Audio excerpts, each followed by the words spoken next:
प्रिय स्टूडेंट, मैं आपको एक सूचना देना चाहती हूँ। मैंने खबरी ऐप पर भी अपना एक चैनल बनाया है जिसका नाम है LFD हिंदी ट्यूटोरियल। इस चैनल पर आप आपकी परीक्षा से संबंधित सामग्री सुन सकते हैं। इस खबरी ऐप का लाभ यह है कि आप कम से कम डाटा का उपयोग कर अपने उपयोग की परीक्षा सामग्री सुनकर याद कर सकते हैं। खबरी ऐप पर मेरे चैनल का लिंक आपको डिस्क्रिप्शन बॉक्स में मिलेगा। आप खबरी ऐप पर मेरे चैनल पर जाएं और LFD हिंदी ट्यूटोरियल को फॉलो करें। धन्यवाद।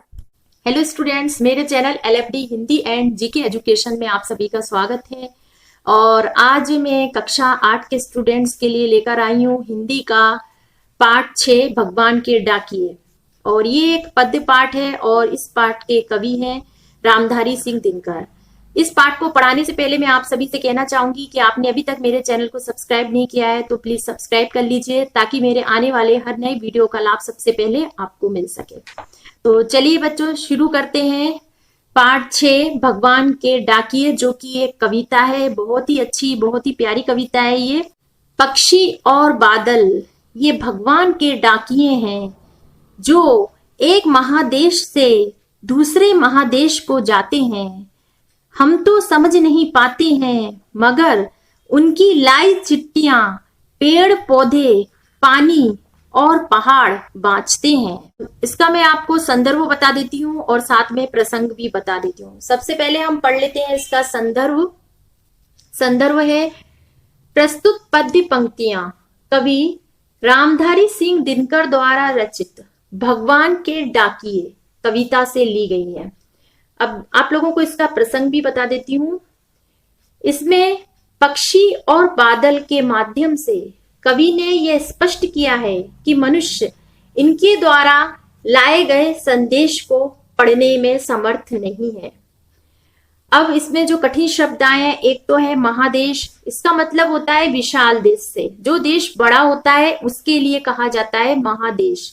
बाँचते हैं, बाँचने का मतलब होता है पढ़ने से। इसकी व्याख्या, इसका अर्थ इस तरीके से है। कवि कहते हैं कि पक्षी और बादल भगवान के डाकिए हैं।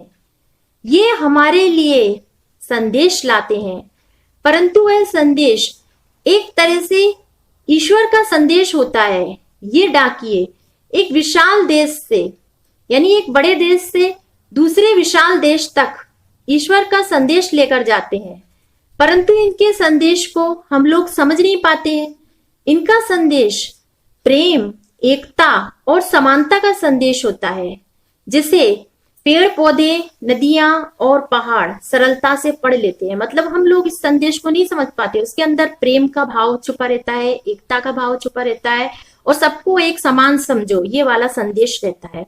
और इस संदेश को केवल पेड़ पौधे, नदियां और पहाड़ यही पढ़ पाते हैं। मनुष्य इस संदेश को नहीं पढ़ पाता, जबकि ये संदेश किसके द्वारा दिया गया है? भगवान के द्वारा दिया गया है, ईश्वर के द्वारा दिया गया है। अब मैं आप लोगों को इसका दूसरा पैराग्राफ पढ़ाने जा रही हूं।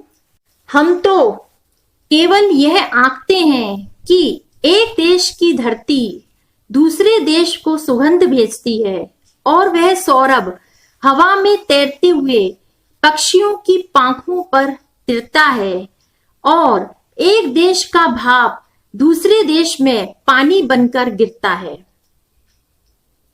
यहां पर सौरभ से मतलब होता है सुगंध से, सुगंधित हवा, ये मतलब है सौरभ का।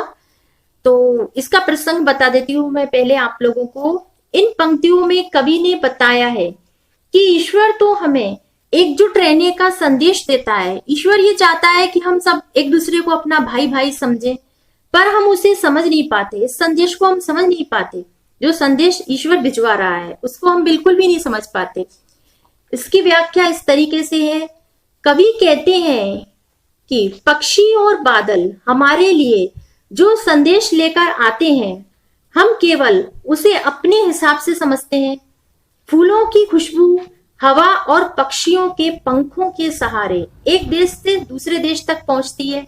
पक्षी भी जाते हैं एक देश से दूसरे देश तक और इस खुशबू को फैलाते हैं। और एक जगह का जल भाप बनकर दूसरे देश में बारिश के रूप में बरसता है, यानी वो भी हमारे लिए एक तरह का संदेश दे रहा है। इसीलिए मनुष्य को आपस में एक दूसरे के साथ कोई भी भेदभाव नहीं करना चाहिए और मनुष्य को एक दूसरे के साथ आपसी प्रेम के साथ रहना चाहिए, स्नेह के साथ रहना चाहिए। तो इस पाठ में रामधारी सिंह दिनकर ने यही संदेश दिया है, भगवान का संदेश। बच्चों, अब हम पढ़ते हैं इस पाठ के प्रश्न उत्तर, जिसमें पहले कविता से प्रश्न है, जिसमें पहला प्रश्न है, कवि ने पक्षी और बादल को भगवान के डाकिए क्यों बताया है? इसका उत्तर है, कवि ने पक्षी और बादल को भगवान के डाकिए इसलिए बताया है क्योंकि वे ईश्वर का संदेश हम तक पहुंचाते हैं, किंतु इनके द्वारा दिए गए संदेश को हम मनुष्य पढ़ नहीं सकते। ये संदेश केवल पेड़ पौधे, नदियां और पर्वत ही पढ़ पाते हैं। प्रश्न नंबर 2 है, पक्षी और बादल द्वारा लाई गई चिट्ठियों को कौन कौन पढ़ पाते हैं? सोचकर लिखिए। इसका उत्तर है, पक्षियों और बादलों के द्वारा लाई गई चिट्ठियों को केवल पेड़ पौधे, नदियां और पहाड़ ये ही पढ़ पाते हैं। अगला प्रश्न है प्रश्न नंबर 3। ये भाव वाला प्रश्न है। इसके नीचे 2 पंक्तियां दी हुई हैं अलग अलग। किन पंक्तियों का भाव है? इसमें पहली का नंबर की पंक्ति है, पक्षी और बादल प्रेम, सद्भाव और एकता का संदेश एक देश से दूसरे देश को भेजते हैं। तो जो का नंबर की जो पंक्ति आपको दिख रही है वो अर्थ है। तो किस पंक्ति का अर्थ है वो पंक्ति अब मैं आपको पढ़कर बता रही हूं उत्तर में। पक्षी और बादल वे भगवान के डाकिए हैं जो एक महादेश से दूसरे महादेश को जाते हैं। हम तो समझ नहीं पाते हैं मगर उनकी लाई चिट्ठियां पेड़ पौधे, पानी और पहाड़ बांचते हैं। इसी तरह से खा नंबर की पंक्ति है, प्रकृति देश देश में भेदभाव नहीं करती, एक देश से उठा बादल दूसरे देश में बरस जाता है। तो इसके लिए, इस अर्थ के लिए पंक्ति ये वाली है कविता की, हम तो केवल यह आंकते हैं कि एक देश की धरती दूसरे देश को सुगंध बेचती है और यह सौरभ हवा में तैरते हुए पक्षियों की पांखों पर गिरता है और एक देश का भाप दूसरे देश में पानी बनकर गिरता है। अगला प्रश्न है प्रश्न नंबर 4। पक्षी और बादल की चिट्ठियों में पेड़ पौधे, पानी और पहाड़ क्या पढ़ पाते हैं? इसका उत्तर है, पक्षी और बादल की लाई गई चिट्ठियों में पेड़ पौधे ईश्वर द्वारा दिया गया भाईचारे और समानता के संदेश को पढ़ लेते हैं। प्रकृति में आसपास जो भी सुगंध फैली हुई है वह हवा के साथ दूसरे देश में पहुंचती है। इसी तरह एक देश की भाप दूसरे देश में पानी बनकर बरसती है। अगला प्रश्न है प्रश्न नंबर 5। एक देश की धरती दूसरे देश को सुगंध बेचती है, इस कथन का भाव स्पष्ट कीजिए। तो इस कथन का भाव इस तरीके से है, इस पंक्ति का भाव यह है कि पृथ्वी पर सभी मनुष्य एक समान है, सभी के अंदर प्रेम, एकता, समानता का संदेश छुपा हुआ है। अगले प्रश्न है पाठ से आगे, जिसमें पहला प्रश्न है, पक्षी और बादल की चिट्ठियों के आदान प्रदान को आप किस दृष्टि से देख सकते हैं? इसका उत्तर है, पक्षी और बादल की चिट्ठियों के आदान प्रदान को हम एकता, समानता, प्रेम के रूप में देख सकते हैं। इन संदेशों में एक तरह से ईश्वर का संदेश छुपा रहता है। ईश्वर का यह संदेश किसी एक विशेष के लिए ना होकर पूरे विश्व के लिए होता है, पूरे संसार के लिए होता है। अगला प्रश्न है प्रश्न नंबर 2।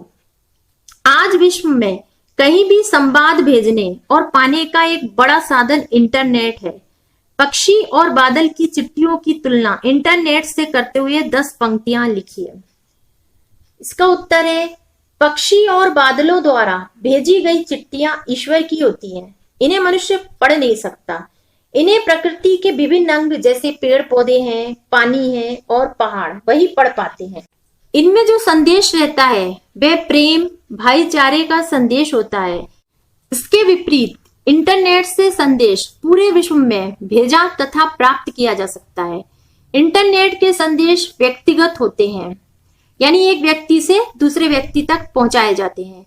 इसके द्वारा व्यक्ति अपनी जान पहचान वालों को जब चाहे तब संदेश भेज सकता है। अगला प्रश्न है प्रश्न नंबर 3। हमारे जीवन में डाकिये की भूमिका क्या है? इस विषय पर 10 वाक्य लिखिए। इसका उत्तर है डाकिये की हमारे जीवन में बहुत बड़ी भूमिका है। डाकिया हमारे सगे संबंधियों की खबरें हम तक लाता है। खासकर ग्रामीण क्षेत्रों में डाकिये की बहुत बड़ी भूमिका होती है। ग्रामीण क्षेत्रों मतलब गांव में लोग डाकिये का बड़ी बेसब्री से इंतजार करते हैं। डाकिया लोगों की कई आवश्यकताओं की पूर्ति करता है, कई जरूरतों को पूरा करता है। डाकिया मौसम की चिंता ना करते हुए अपने कर्तव्य का पालन करता है, चाहे जैसा भी मौसम हो, सर्दी का मौसम हो, बारिश का मौसम हो, गर्मी का मौसम हो, लेकिन वो अपने कर्तव्य का पालन करता है। डाकिया परिश्रमी, ईमानदार होता है। आज के युग में संयुक्त परिवार टूटते जा रहे हैं और एकल परिवार बनते जा रहे हैं। रोजगार की तलाश में लोग बड़े बड़े शहरों में जाने लगे हैं। इस प्रकार डाकिया दूर दराज क्षेत्रों में भी सभी के संदेश को पहुंचाता है। प्रिय स्टूडेंट्स, आज का मेरा ये टॉपिक यहीं पर समाप्त होता है। आज का मेरा ये टॉपिक यदि आप लोगों को अच्छा लगा हो, पसंद आया हो, तो प्लीज इसे लाइक कीजिए और आपके जो भी फ्रेंड्स आपकी तरह आपकी क्लास में पढ़ते हैं उनके साथ इसे शेयर कीजिए। और जो मेरे चैनल पर नए हैं उनसे ये कहना चाहूंगी कि आप मेरे चैनल को सब्सक्राइब जरूर कीजिए। धन्यवाद।